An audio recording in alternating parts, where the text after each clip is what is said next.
മനസ്സമാധാനം ഒരിക്കലും നമ്മളെ തേടി വരില്ല. കാരണം അത് നമ്മുടെ കൈകളിൽ തന്നെയാണ്. മനസ്സമാധാനം നേടണമെങ്കിൽ ആരെയും അമിതമായി സ്നേഹിക്കാനോ വിശ്വസിക്കാനോ പാടില്ല. വിശ്വാസത്തിന്റെ അടുപ്പവും ബഹുമാനത്തിന്റെ അകലവുമാണ് നല്ല ബന്ധങ്ങളെ നിലനിർത്തുന്നത്.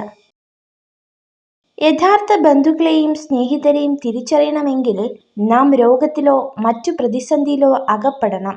അന്നേരം നമുക്കറിയാം ചില കാപട്യത്തിന്റെ പൊയ്മുഖങ്ങൾ. നിങ്ങളുടെ സന്തോഷം നിങ്ങൾ വളർത്തിയെടുക്കുന്ന മനസ്സിനെ ആശ്രയിച്ചിരിക്കുന്നു. നിത്യവും സന്തോഷകരമായി ചിന്തിക്കാൻ ശീലിക്കുക. നമുക്ക് എന്ത് സംഭവിക്കുന്നു എന്നതിനെ ആശ്രയിച്ചിട്ടല്ല നമ്മുടെ ജീവിതം നിർണയിക്കപ്പെടുന്നത്. സംഭവിക്കുന്നതിനോട് നാം എങ്ങനെ പ്രതികരിക്കുന്നു എന്നതിനെ ആശ്രയിച്ചാണ്.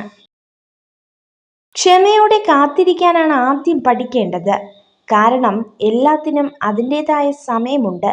നമ്മൾ മറ്റുള്ളവരോട് മത്സരിക്കുന്നതിന് പകരം നമ്മളോട് തന്നെയാണ് മത്സരിക്കേണ്ടത്. മറ്റുള്ളവരുടെ സ്വഭാവ സർട്ടിഫിക്കറ്റിന് വേണ്ടിയുള്ളതാകരുത് നമ്മുടെ ജീവിതം. 1000 ശരികൾക്കിടയിൽ ഒരു തെറ്റിനായി കാത്തിരിക്കുന്നവരാണ് നമുക്ക് ചുറ്റുമുള്ളത്. എരിയുന്ന തിരിയും പകരുന്ന അഗ്നിയും എന്നും പ്രകാശം പരത്തുന്നു. നന്മയുടെ പ്രകാശം പരത്തുന്ന പൊൻകിരണങ്ങളാണ് നിങ്ങളിൽ നിന്നും പ്രവഹിക്കുന്നതെങ്കിൽ ഒരിക്കലും മറ്റുള്ളവരുടെ വിമർശനങ്ങളിൽ തളരേണ്ടതില്ല. ആഴത്തിലുള്ള സ്നേഹമാണ് ഈ ലോകത്തിലെ ഏറ്റവും വലിയ വേദന. ഒരിക്കലും ഒരാളെയും നമ്മുടെ ജീവനേക്കാൾ ഏറെ സ്നേഹിക്കരുത്. കാരണം നമ്മുടെ സ്നേഹം അവരുടെ ജീവിതത്തിൽ ഒന്നുമല്ലായിരുന്നു എന്നറിയുമ്പോൾ അത് നമ്മളെ ഒരുപാട് വേദനിപ്പിക്കും. പലരും ചിരിച്ച് ജീവിക്കുന്നത് എല്ലാം തികഞ്ഞതുകൊണ്ടല്ല, ഉള്ളു കരയുമ്പോഴും മുഖത്ത് ചിരി വരുത്താൻ പഠിച്ചതുകൊണ്ടാണ്. ചെയ്യുന്നതെല്ലാം നല്ല മനസ്സോടെ ചെയ്യുക. പകരം ഒന്നും ആഗ്രഹിക്കാതിരിക്കുക. ജീവിതത്തിൽ നിരാശരാകേണ്ടി വരില്ല. ഒന്ന് ക്ഷമിക്കാൻ കഴിയാതെ, ഒന്ന് തോറ്റുകൊടുക്കാൻ കഴിയാതെ നേടിയെടുക്കുന്നതെന്തും പിന്നീടുള്ള ജീവിതത്തിൽ സമാധാനം നൽകിയെന്ന് വരില്ല. മറ്റുള്ളവരുടെ തെറ്റും മനസ്സിനേറ്റ മുറിവുകളും വെറുപ്പും പ്രതികാരവും ഒക്കെ ചിന്തിച്ചിരുന്നാൽ ഭംഗിയായി ജീവിതം മുന്നോട്ട് നയിക്കാൻ കഴിയില്ല. ഒരിക്കലും സന്തോഷവും ഉണ്ടാകില്ല.